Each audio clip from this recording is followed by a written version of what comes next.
Hello, salut tout le monde. Dans cette vidéo, je vais vous parler des derniers changements que tu dois savoir si tu fais du dropshipping avec Shopify. Il faut savoir que vous avez sûrement déjà entendu parler qu'en cette fin d'année, pas mal de changements ont apparu, pas mal de nouvelles features ont apparu sur Shopify. J'ai pas fait de vidéo depuis parce qu'il fallait que je prenne le temps de découvrir ces éléments, de les utiliser et d'en tirer les plus importants. Donc, je vais vous parler de 3 features très importantes sur Shopify qui ont été ajoutées, que vous devez à tout prix utiliser si vous faites du dropshipping avec Shopify. Donc, je ne veux pas vous perdre assez de temps. On va directement aller dans la découverte dans la suite de la vidéo.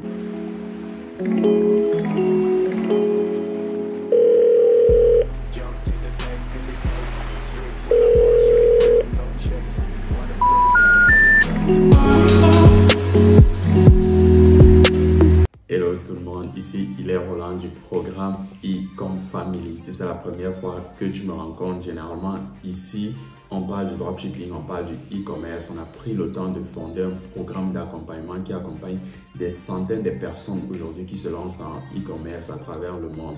Alors, tu peux également faire partie de ce programme. Il suffit seulement de me contacter sur Instagram pour me dire exactement à quel niveau se trouve ton business et j'essaierai de voir si on peut également t'admettre. Si tu es déjà habitué à cette chaîne et que tu regardes déjà mes vidéos, merci encore une fois de plus d'être là. Donc, aujourd'hui, vidéo encore super utile parce que vous avez sûrement entendu parler de ces différents changements qu'il y a eu dans Shopify ces derniers temps. Alors, j'ai pris le temps de vous faire une sélection de 3 éléments fondamentaux qui ont été ajoutés ou alors qui ont changé et que vous devez prendre en compte si vous faites du dropshipping. Naturellement, je ne vais pas m'étendre sur ces changements-là parce qu'il faut du temps pour en parler et le temps d'une vidéo, on ne peut pas. Donc, s'il y a un élément que tu ne comprends pas ou alors dont tu aimerais me parler, vas-y directement sur mon Instagram. Tu m'écris, tu me parles de ton élément et on va voir comment on peut échanger. C'est pas la seule chose que je te donne l'opportunité d'avoir. Je te donne également l'opportunité de gagner un appel gratuit avec moi. Oui, je sais, je ne l'ai pas oublié. Cet appel, il suffit seulement de pouvoir être abonné à cette chaîne, de commenter E-Com Family et directement d'aller m'écrire sur Instagram pour me dire que tu as fait tout ça. Tu peux avoir la chance d'être sélectionné par moi. On va aller sur ta boutique, on va travailler, on va voir ce qui ne va pas sur ta boutique en appel Zoom pour te permettre de développer ton business. L'un des premiers éléments qui a changé fondamentalement sur Shopify et pour tous ceux qui font du dropshipping, vous le savez déjà, c'est Oberlo. Oberlo n'existe plus depuis près de quelques semaines sur Shopify, c'est plus possible.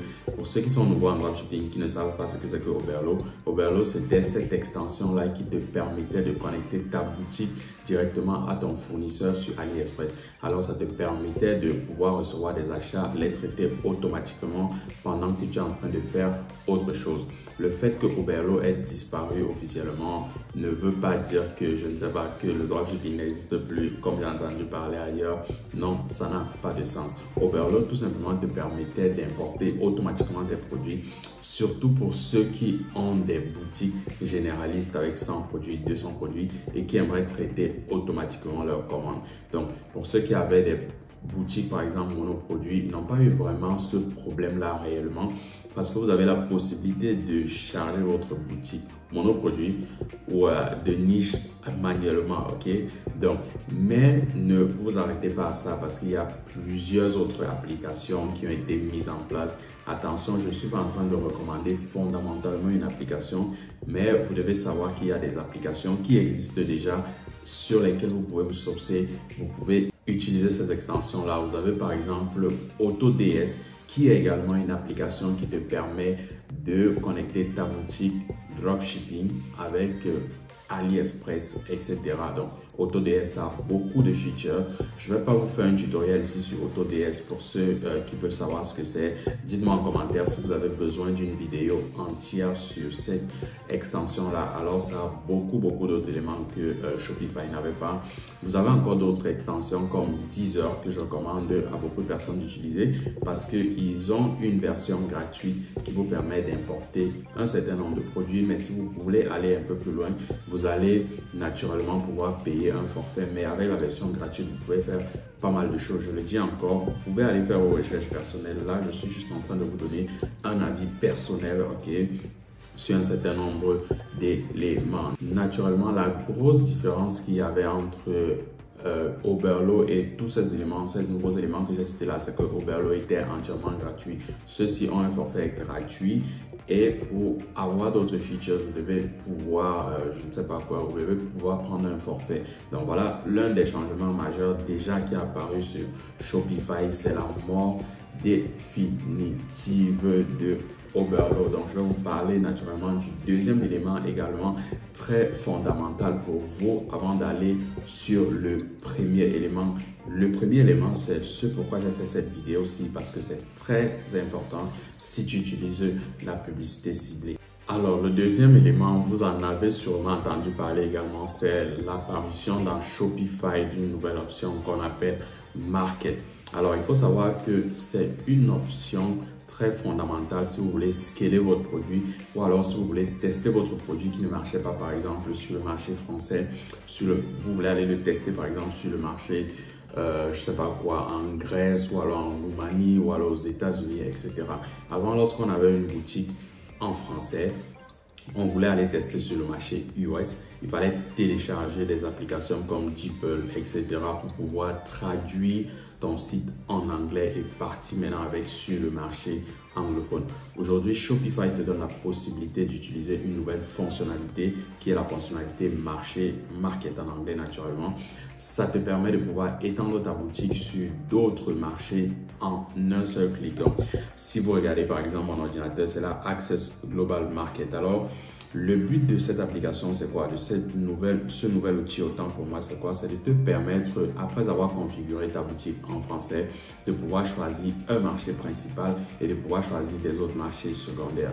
Le principe est simple. Lorsque quelqu'un est sur le marché espagnol, par exemple, tu n'as pas eu envie de traduire ta boutique en espagnol, il aura tout simplement une petite icône qui va apparaître qui lui dira cette boutique-ci a une version espagnole. Cliquez juste là pour pouvoir voir la version espagnole et il va cliquer dessus. Donc, comme Shopify l'explique ici son 6, ça te permet Access Global Market Overnight. Donc, c'est un ensemble de marchés espagnols. Vous allez voir là que l'extension sera le même, mais on va juste mettre S. L'extension .com sera la même, on va mettre Angleterre, on va mettre Chine, etc., etc. Donc, vous pouvez aller sur le site de Shopify pour pouvoir en savoir beaucoup plus sur cette fonctionnalité-là. Ils te disent par exemple Get Start. Ici, on te propose de commencer. On dit ici par exemple que there is a lot of opportunity to explore. So, you to begin. On te demande si tu veux commencer. Naturellement, tu vas choisir ton marché et tu pourras regarder une vidéo dessus. Il y a une vidéo là qui t'explique exactement comment ça marche.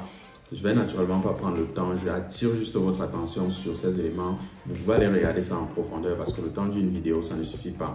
Mais je le rappelle encore, si tu as une question principale que tu ne comprends pas dans tout ce que je suis en train de dire, tu peux directement aller m'écrire sur Instagram, il n'y a pas de problème, je vais prendre le temps de te répondre. Et où est-ce que tu peux trouver cette fonctionnalité? Par exemple, sur Shopify, tu peux la trouver directement dans l'option marché. Naturellement, tu as ton marché principal, comme je le disais ici. Par exemple, ici, le marché principal, c'est Allemagne.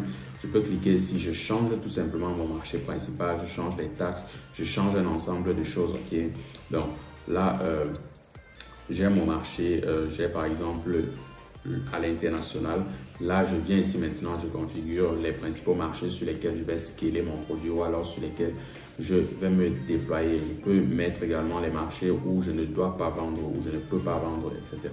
Si quelqu'un inclut par exemple ce marché-là, si quelqu'un est dans ce pays-là, il ne pourra vraiment pas choper sur ma boutique. Donc, il faut regarder également cette fonctionnalité-là. C'est une fonctionnalité super importante qu'actuellement, je suis même en train d'utiliser. Donc, pas besoin de télécharger un traducteur, pas besoin de passer ton site à quelqu'un sur Fiverr pour qu'il te traduise ça en une autre langue. Tu peux directement scaler avec cette fonctionnalité. Donc, le premier outil qui a été ajouté et qui sera très important pour vous, ce pourquoi je fais cette vidéo là, c'est l'audience. Il faut savoir qu'en 2022, il y a eu beaucoup de changements entre Facebook qui a des problèmes avec iOS 15, iOS 14, etc. C'est devenu très important d'avoir des très bonnes audiences lorsqu'on fait notre ciblage, surtout pour ceux qui font de la publicité avec Facebook. Alors, Shopify a vu ça. Shopify a introduit de nouvelles features pour vous permettre de réussir votre ciblage. Avec ça, vous n'avez plus de problème, vous n'avez plus de maux de tête lorsque vous faites, par exemple, votre lookalike avec les iOS 14, les restrictions, etc. On va aller découvrir directement cette feature. Alors, cet élément-là dont je vais vous parler, c'est Shopify Audience. Ça fonctionne comme le retargeting. Alors, le retargeting, normalement, sur Facebook, ça consiste en quoi? Ça consiste à dire à Facebook que voilà mon avatar client, voilà des gens qui ont acheté sur mon site. S'il te plaît, essaye d'aller me trouver des clients qui correspondent également à ceux-ci ou alors des prospects qui correspondent à mes anciens clients. Avec les mises à jour iOS, c'est devenu un peu compliqué. Donc, Shopify a introduit un nouvel élément qu'on appelle Shopify Audience. On va lire un peu sur leur site pour voir à quoi est-ce que ça sert. On dit trouver des acheteurs à forte intention, améliorer les performances de vos publicités payantes et réduire les coûts de conversion. Utiliser un réseau d'audience partagé, comme on le sait déjà, dans le lookalike, vous allez voir là qu'on dit potentiel en quelques clics et aider à convertir avec plus de ventes. Donc, naturellement, comme je vous le dis toujours, ils ont expliqué ça de manière détaillée sur leur site. Ils ont même fait des vidéos tutoriels pour vous montrer exactement comment est-ce qu'on utilise, quel est l'apport de ces éléments-là. Par exemple, on va un peu essayer de lire quelques éléments. Booster l'acquisition de votre entonnoir, on a là contribue à réduire les coûts de conversion avec un ciblage amélioré.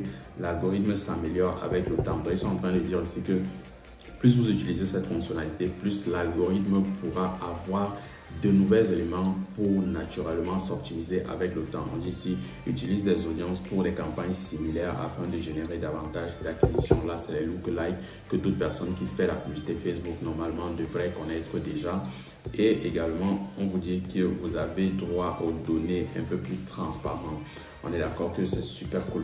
Donc, ils nous ont fait une vidéo également ici que vous pourrez regarder plus tard pour comprendre un peu comment est-ce que ça fonctionne, quel est le rôle de cette vidéo-là. Donc, ensemble, je vais vous laisser écouter pour quelques minutes pour que vous voyez un peu. Naturellement, ne vous inquiétez pas, je vais vous mettre les liens en description de cette vidéo pour ceux qui voudront naturellement aller un peu plus loin dans la vidéo. A new way to find and target high-intent buyers on advertising platforms such as Facebook and Instagram. Shopify Audiences is a prospecting tool that works to enhance your top-of-funnel advertising to find your next best customer at a lower cost. Shopify Audiences is available to Shopify Plus store owners who use Shopify Payments, which unlocks access to buyers who shop regularly at stores like your own, using a powerful machine learning algorithm. Shopify. Donc, naturellement, dans ce tutoriel, il t'explique également comment est-ce que tu vas utiliser, quel est le rôle de cet élément très important, élément que moi j'utilise déjà pour pouvoir réussir à faire mes ventes. Donc, je peux vous faire un tutoriel. Si naturellement tu es intéressé par un tutoriel en français dessus, mentionne-le en commentaire et je vais pouvoir t'expliquer en détail de quoi il s'agit, comment est-ce qu'on le met en place et comment est-ce qu'on peut l'optimiser pour pouvoir compter un peu plus d'argent dans nos campagnes publicitaires.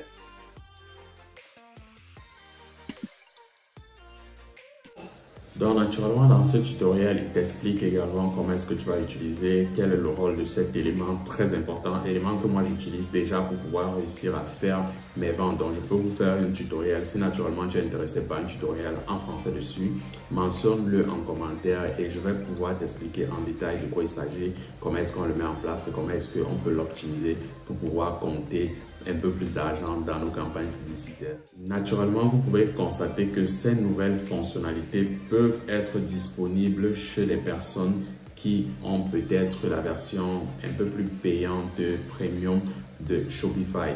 C'est un truc très important que les gens ne savent pas. Généralement, quand Shopify déploie de nouveaux outils, il commence déjà d'abord chez des personnes qui ont la version Premium de Shopify.